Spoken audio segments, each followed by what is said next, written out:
ఏమండి, నేను 101 కొండలపై ఆరాధనలు చేయడానికి కారణం నా తండ్రి గారు. నా తండ్రి గారి పేరు తాడూరి రామబ్రహ్మ ఆచారి. తనకు వాస్తు, జ్యోతిషము, పురోహితము, పంచాంగాలు చూడడాలు, పాల్పడ్డాలు, అలాగే వెండి బంగారం పని కూడా చేసేవాడు. ఇది తనకు తన తండ్రి ద్వారా వారసత్వంగా అబ్బిందంట. ఇది ఇలా ఉండగా అలా వారసత్వంగా సంఘ సంస్కరణ లక్షణాలను నాకు బోధించే ప్రయత్నంగా ఇక నా తండ్రి గారు నా చిన్ననాడే తన మనసులో మాట నాకు ఇలా బోధించాడు. అయ్యా, ఈ భూమిపై మానవులందరూ కూడాను ఎన్నో మతాలతో మనుగడ సాగిస్తున్నారు. అయితే ఏ మతం వారైనా వారు ఆచరిస్తున్న భక్తి ఆచారాలన్నీ కూడాను వారి కోసము, వారి ఆయురారోగ్యాల కోసము, వారి సుఖశాంతుల కోసము, అందుకే వారి వారి దైవాలను ఆరాధిస్తుంటారు. ఇక అలాగే వారి కుటుంబం కోసం కూడాను కొంతవరకు ఆరాధించుకుంటారు. ఈ విధంగా ఏ మతం వారైనా సరే అలా వారి కోసము, వారి కుటుంబం కోసం మాత్రమే ఈ విధంగా వాడి ఇంట్లోనే, అంటే బయట దర్వాజా నుంచి లోపల ఇంట్లో ఏదో ఒక అరలో ఆ విధమైన తతంగాలు చేసుకుంటారు.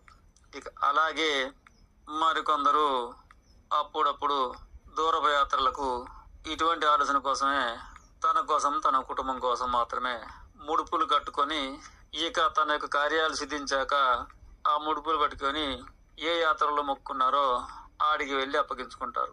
ఇది మానవాళి చేస్తున్న ఇలా గత ఎన్నో తరాల నుండి, పదులే కావచ్చు, వందలే కావచ్చు, ఇదే తంతుగా మానవ కుటుంబ జీవనాలు అనేవి నేటి దాకా వచ్చాయి.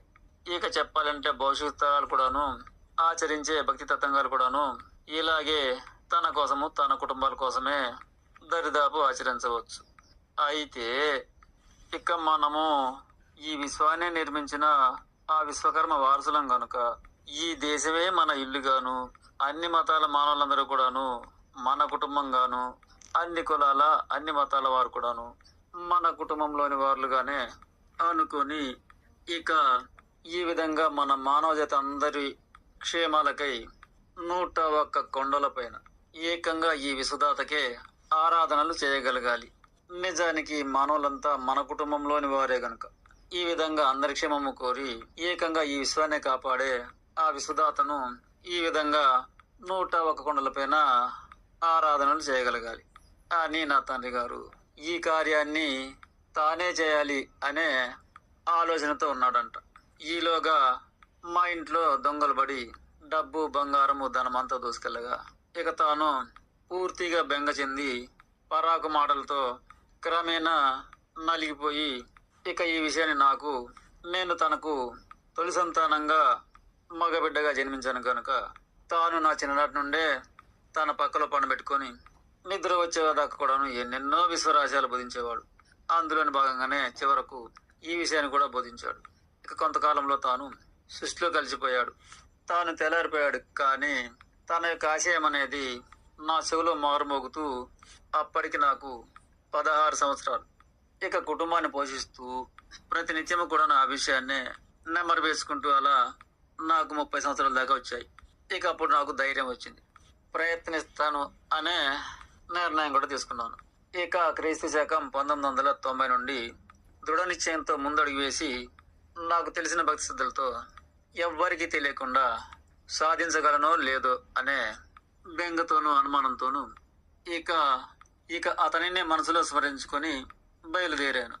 అలా 1, 2 నెలకొకటిగా ఒక 10-15 చేశాను. అమ్మాయి అంటూ చేయగలను అనే.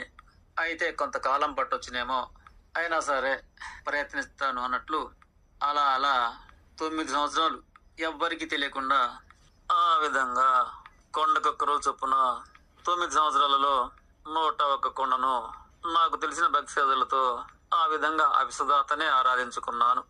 అయితే ఇది చెప్పినంత తేలిక ఏమీ కాలేదు సుమా. నిజానికి ఒక పక్క భయము, ఒక పక్క పట్టుదల. ఆయా కొండలపై ఎన్నెన్నో జంతు జాతులు నాకు ఎదురయ్యేటివి. గుడ్డెలుగులు, అడవి బర్రెలు, కణుసులు, దుప్పులు, రేచు కుక్కలు, వీటి మధ్యనే నేను ఆ విధంగా నా కార్యాన్ని పూర్తి చేసుకున్నాను. జంతువులతో ప్రమాదాలు జరగవచ్చు, తిరిగి ఇంటికి కూడా రాకపోవచ్చును అనే ఆ విధంగా ఎదురయ్యే ఇబ్బందుల మధ్య ఆ విధంగా 101 కొండలపై ఆరాధనలు సంపూర్ణం. నా తండ్రి గారి యొక్క ఆజ్ఞ ఆశీర్వాదాలతో అలా 101 కొండలపై ఆరాధనలు సంపూర్ణం చేసుకున్నాను. కానీ ఇటు నా యొక్క త్యాగం అనేది ఎందరికి వివరించినా, ఎంత పెద్దవారైనా సరే విన్నంతసేపే నన్ను పొగిడేవారే తప్ప మన తెలుగు ప్రాంతాన ఇంతటి త్యాగం మన తెలుగు వాడు ఒకడు చేశాడన్న ఆలోచన, ఈ విషయాన్ని లోకానికి పొందుదాము అనే ప్రయత్నము ధనికులు గాని విద్యావంతులు గాని ఎవరిని కూడా ముందుకు రాలేదు. ఈ అధోగతి మానవ వ్యవస్థలో బూటకపు సినిమాల నటనలకు మాత్రం ప్రభువులే ముందుండి అవార్డులు ఇప్పిస్తూ ఉంటారు. ఇది 2000 సంవత్సరం రాకముందే సాధించి కూడాను మానవాళికి చేరుతుంది మనని ఇప్పటిదాకా ఎదురు చూసినా ఫలితం కనిపించడం లేదు. కానీ ఆధునిక టెక్నాలజీ అనేది ఆండ్రాయిడ్ ఫోన్ల ద్వారా వాట్సాప్లు, ఫేస్బుక్లు, యూట్యూబ్లు అనేవి లోకాన్ని చేరేవి గనక ఇక అందులోని భాగంగానే నేను కూడాను ఇదిగో ఈ విధంగా ఏ ఫలితము కూడా ఆశించకుండా చేసిన నా యొక్క ఈ కృషిని ఇలా తామందరికీ అందించుకుంటున్నాను. ఇక ఉంటాను. సర్వే జనః సుఖినో భవంతు.